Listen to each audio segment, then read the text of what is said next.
विदुर जी के प्रश्न। श्री सुखदेव जी कहते हैं, मैत्रेय जी का यह भाषण सुनकर बुद्धिमान व्यासनंदन विदुर जी ने उन्हें अपनी वाणी से प्रसन्न करते हुए कहा। विदुर जी ने पूछा, ब्रह्मन, भगवान तो शुद्ध बोध स्वरूप निर्विकार और निर्गुण है, उनके साथ लीला से बेगुण और क्रिया का संबंध कैसे हो सकता है। बालक में तो कामना और दूसरों के साथ खेलने की इच्छा रहती है, इसी से वह खेलने के लिए प्रयत्न करता है, किंतु भगवान तो स्वतः नित्य तृप्त पूर्ण काम और सर्वदा असंग है। वे क्रीड़ा करने के लिए भी क्यों संकल्प करेंगे। भगवान ने अपने गुणमयी माया से जगत की रचना की है, उसी से वे इसका पालन करते हैं और फिर उसी से संहार भी करेंगे। जिनके ज्ञान का देश काल अथवा अवस्था से अपने आप या किसी दूसरे निमित्त से भी कभी लोप नहीं होता, उनका माया के साथ किस प्रकार संयोग हो सकता है। एकमात्र ये भगवान ही समस्त क्षेत्रों में उनके साक्षी रूप से स्थित हैं। फिर इन्हें दुर्भाग्य या किसी प्रकार के कर्म जनित क्लेश की प्राप्ति कैसे हो सकती है। भगवान, इस अज्ञान संकट में पड़कर मेरा मन बड़ा खिन्न हो रहा है। आप मेरे मन के इस महान मोह को कृपा करके दूर कीजिए। श्री सुखदेव जी कहते हैं, तत्व जिज्ञासु विदुर जी की यह प्रेरणा प्राप्त कर अहंकारहीन श्री मैत्रेय जी ने भगवान का स्मरण करते हुए मुस्कुराते से हुए कहा। श्री मैत्रेय जी ने कहा, जो आत्मा सबका स्वामी और सर्वथा मुक्त स्वरूप है, वही दीनता और बंधन को प्राप्त हो। यह बात युक्ति विरुद्ध अवश्य है, किंतु वस्तुतः यही तो भगवान की माया है। जिस प्रकार स्वप्न देखने वाले पुरुष को अपना सिर कटना आदि व्यापार न होने पर भी अज्ञान के कारण सत्यवत भासते हैं, उसी प्रकार इस जीव को बंधन आदि न होते हुए भी अज्ञानवश भास रहे हैं। यदि यह कहा जाए कि फिर ईश्वर में इनकी प्रतीति क्यों नहीं होती, तो इसका उत्तर यह है कि जिस प्रकार जल में होने वाली कंप आदि क्रिया जल में देखने वाले चंद्रमा के प्रतिबिंब में न होने पर भी भासती है, आकाशस्थ चंद्रमा में नहीं, उसी प्रकार देह अभिमानी जीव में ही देह के मिथ्या धर्मों की प्रतीति होती है, परमात्मा में नहीं। निष्काम भाव से धर्मों का आचरण करने पर भगवत कृपा से प्राप्त हुए भक्ति योग के द्वारा यह प्रतीति धीरे धीरे निर्वृत्त हो जाती है। जिस समय समस्त इंद्रियां विषयों से हटकर साक्षी परमात्मा श्री हरि में निश्चल भाव से स्थित हो जाती है, उस समय गाढ़ निद्रा में सोए हुए मनुष्य के समान जीव के रोग द्वेष आदि सारे क्लेश सर्वथा नष्ट हो जाते हैं। श्री कृष्ण के गुणों का वर्णन एवं श्रवण अशेष दुख राशि को शांत कर देता है। फिर यदि हमारे हृदय में उनके चरण कमल की रज के सेवन का प्रेम जग पड़े तब तो कहना ही क्या है। विदुर जी ने कहा, भगवान आपकी युक्ति युक्त वचनों की तलवार से मेरे संदेह छिन्न भिन्न हो गए हैं।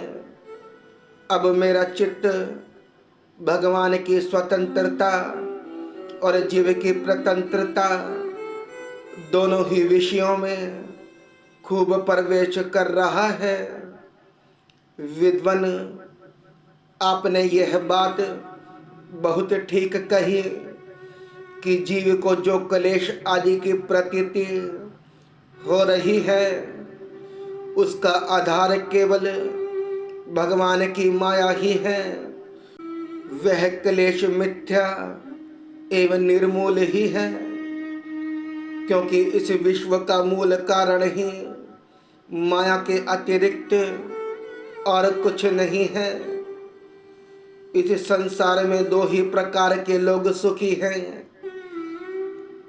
या तो जो अत्यंत मूढ़ अज्ञानग्रस्त हैं, या जो बुद्धि आदि से अतीत श्री भगवान को प्राप्त कर चुके हैं। बीच की श्रेणी के संशयापन लोग तो दुख ही भोगते रहते हैं। भगवान आपकी कृपा से मुझे यह निश्चय हो गया कि ये अनात्म पदार्थ वस्तुतः है नहीं, केवल प्रतीत ही होती हैं। अब मैं आपके चरण कमलों की सेवा के प्रभाव से उन प्रतीति को भी हटा दूंगा। इन श्री चरणों की सेवा से नित्य सिद्ध भगवान श्री मधुसूदन के चरण कमलों में उत्कट प्रेम और आनंद की वृद्धि होती है, जो आवागमन की यंत्रणा का नाश कर देती है। महात्मा लोग भगवत प्राप्ति के साक्षात मार्ग ही होते हैं। उनके यहाँ सर्वदा देव देव श्री हरि के गुणों का गान होता रहता है। अल्प पुण्य पुरुष को उनकी सेवा का अवसर मिलना अत्यंत कठिन है। भगवान आपने कहा कि सृष्टि के प्रारंभ में भगवान ने क्रमशः महद आदि तत्व और उनके विकारों को रचकर फिर उनके अंशों से विराट को उत्पन्न किया, और इसके पश्चात वे स्वयं उसमें प्रविष्ट हो गए। उन विराट के हजारों पैर, जांघें और भौहें हैं।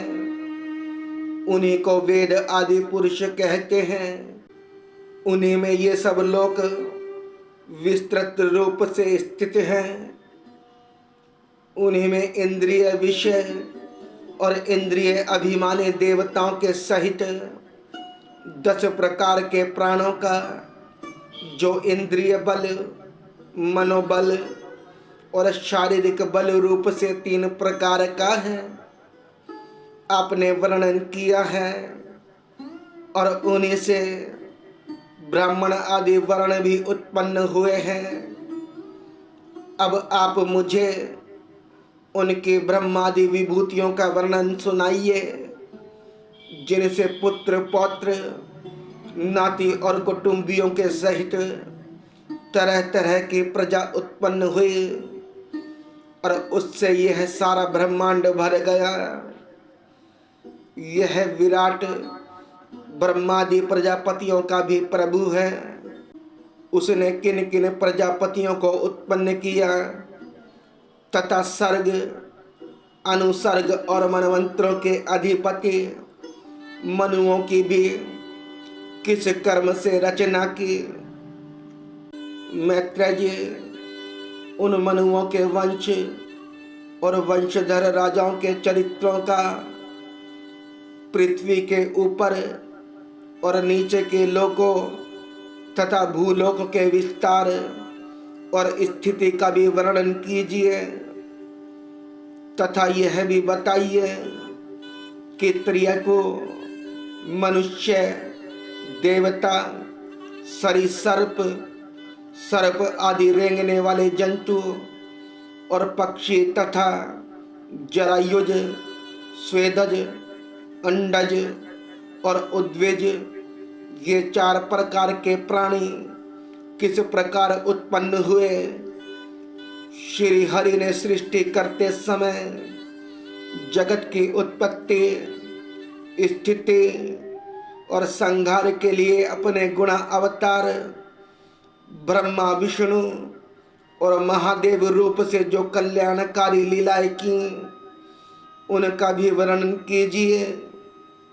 वेश, आचरण और स्वभाव के अनुसार वर्ण आश्रम का विभाग, ऋषियों के जन्म कर्म आदि, वेदों का विभाग, यज्ञों का विस्तार, योग मार्ग, ज्ञान मार्ग और उसका साधन, सांख्य मार्ग तथा भगवान के कहे हुए नारद पांचरात्र आदि तंत्र शास्त्र, विभिन्न पाखंड मार्गों के प्रचार से होने वाली विषमता, नीच वर्ण के पुरुष से उच्च वर्ण की स्त्री में होने वाली संतानों के प्रकार तथा भिन्न भिन्न गुण और कर्मों के कारण जीव की जैसी और जितनी गतियां होती हैं, वे सब हमें सुनाइए।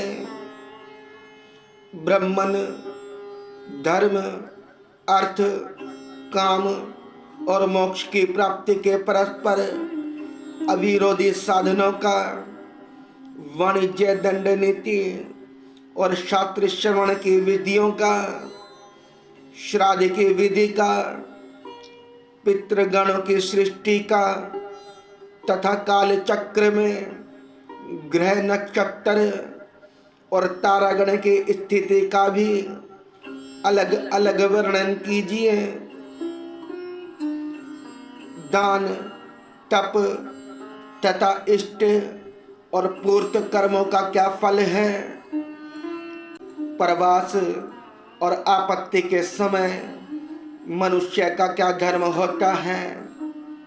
निष्पाप मैत्रेय जी, धर्म के मूल कारण श्री जनार्दन भगवान किस आचरण से संतुष्ट होते हैं और किन पर अनुग्रह करते हैं, यह भी वर्णन कीजिए।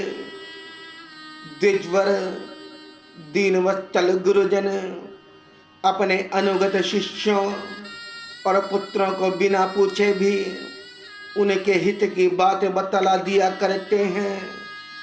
भगवान उन महद आदि तत्वों का प्रलय कितने प्रकार का है तथा जब भगवान योग निद्रा में शयन करते हैं तब उनमें से कौन कौन तत्व उनकी सेवा करते हैं और कौन उनमें लीन हो जाता है।